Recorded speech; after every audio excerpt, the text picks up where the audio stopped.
ದೂತ Dharmasthala horror MD ಸವಿ ಮಾಡಿದಂತಹ ಆ ಒಂದು ಎಪಿಸೋಡ್ ಧರ್ಮಸ್ಥಳ ಭಾಗ 1 ಡಿಲೀಟ್ ಮತ್ತು ಭಾಗ 2 ಸಾಕ್ಷಿ ನಾಶ ಸ್ವಲ್ಪದರಲ್ಲಿಯೇ ವಿಡಿಯೋ ಕೂಡ ನಾಶ ಆಗ್ತಾ ಇದೆ. ಧರ್ಮಸ್ಥಳ ಹಾರರ್ ಭಾಗ 1 ಏನಿತ್ತು ಇಲ್ಲಿವರೆಗೆ 1,99,00,000 ಆಲ್ಮೋಸ್ಟ್ 2 crores ಅನ್ಕೊಳ್ಳಿ.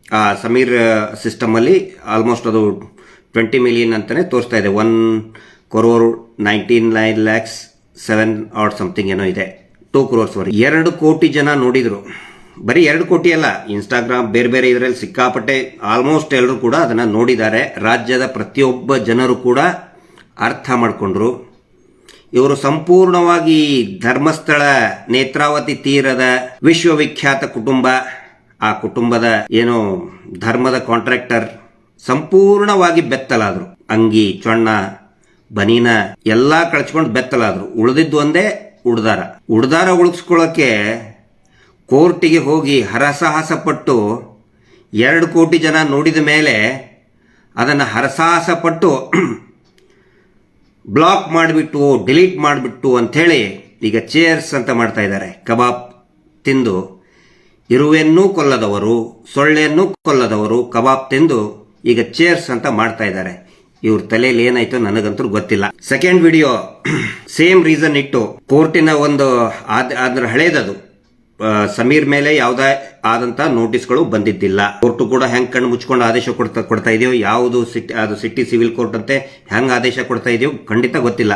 ಆದ್ರೂ ಕೂಡ ಕಣ್ಣು ಮುಚ್ಕೊಂಡು ಏನೋ ಆದೇಶ ಕೊಟ್ಟರು ಅದನ್ನು ಪ್ರಶ್ನೆ ಮಾಡ್ತೀವಿ, ಕಾನೂನು ರೀತಿ ಪ್ರಶ್ನೆ ಮಾಡ್ತೀವಿ. ಇದರಲ್ಲಿ ಅಬ್ಸರ್ವ್ ಮಾಡಬೇಕಾಗಿರೋದು ಏನಂತ ಹೇಳಿದ್ರೆ, ಪ್ಲೆಂಟಿಫ್ ಯಾರಿದ್ದಾರೆ ಶೀನಪ್ಪ ಮತ್ತು ಸುಕೇಶ್, ಅವರು ಯಾರು ಅಂತ ಜನರಲ್ ಪಬ್ಲಿಕ್ ಗೊತ್ತೇ ಇಲ್ಲ. ಅವನ ಹೆಸರು ಕೂಡ ಉಲ್ಲೇಖ ಆಗಿಲ್ಲ, ಅವ್ರ ಹೆಸರೇ ಆ ವಿಡಿಯೋದಲ್ಲಿ ಬಂದಿಲ್ಲ.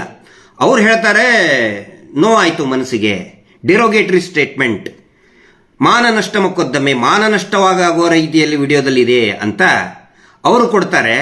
ಥರ್ಡ್ ಪರ್ಸನ್ ಅಂದ್ರೆ ಲೋಕಸ್ ಸ್ಟ್ಯಾಂಡಿನೇ ಇಲ್ಲ, ಅದಕ್ಕೆ ಲೋಕಸ್ಸೇ ಇಲ್ಲ. ಯಾರಿಗೆ ಅವಮಾನ ಆಗಿರ್ತದೆ ಅವನು ಕೊಡಬೇಕು. ಇಲ್ಲಿ ಈ ಶೀನಪ್ಪ ಈ ಯೂಟ್ಯೂಬರ್ಗಳಿಗೆ ಗೊತ್ತಿದೆ, ಎಲ್ಲರಿಗೂ ಈ ಒಂದು ನೋಟಿಸ್ ಕೊಟ್ಟು ಬ್ಲಾಕ್ ಮಾಡಿ ಎಲ್ಲ ಯೂಟ್ಯೂಬ್ಗಳನ್ನ ಬ್ಲಾಕ್ ಮಾಡಿಸ್ತಕ್ಕಂತಹ ಅದೇ ಶೀನಪ್ಪ MD ಸಮೀರ್ಗೆ ದೂತ ಅಂದ್ರೆ 8 ಜನನ್ನ ರೆಸ್ಪಾಂಡೆಂಟ್ಸ್ ಮಾಡಿದ್ದಾರೆ. 4 ಫಸ್ಟ್ 4 ಏನಿದೆ ಸಮೀರ್ ಬೇರೆ ಬೇರೆ ಏನೋ ದೂತ ಮತ್ತು ಅವ್ರದ್ದು ಬೇರೆ ಬೇರೆ ಯೂಟ್ಯೂಬ್ ಇದೆ, ಅದಕ್ಕೆ ಇನ್ಸ್ಟಾ ಫೇಸ್ಬುಕ್ ಎಲ್ಲಾನು ರೆಸ್ಪಾಂಡೆಂಟ್ಸ್ ಮಾಡಿದ್ದಾರೆ.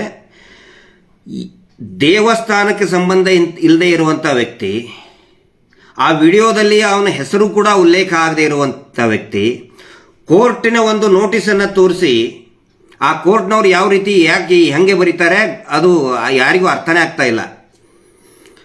ಅವರು ಈ 2ನೇ ವಿಡಿಯೋದನ್ನು ಕೂಡ ರಿಪೋರ್ಟ್ ಮಾಡಿ ಅದನ್ನ ಸ್ಟಾಪ್ ಮಾಡಿಸ್ತಾ ಇದ್ದಾರೆ. ಅಂದ್ರೆ ನಿನ್ನೆ ರಾತ್ರಿವರೆಗೆ ಈ ಅಪ್ಲೋಡ್ ಮಾಡಿ 18-20 ತಾಸಲ್ಲಿ 32-33 ಲಕ್ಷ ಜನ ವೀಕ್ಷಣೆ ಮಾಡಿದ್ರು.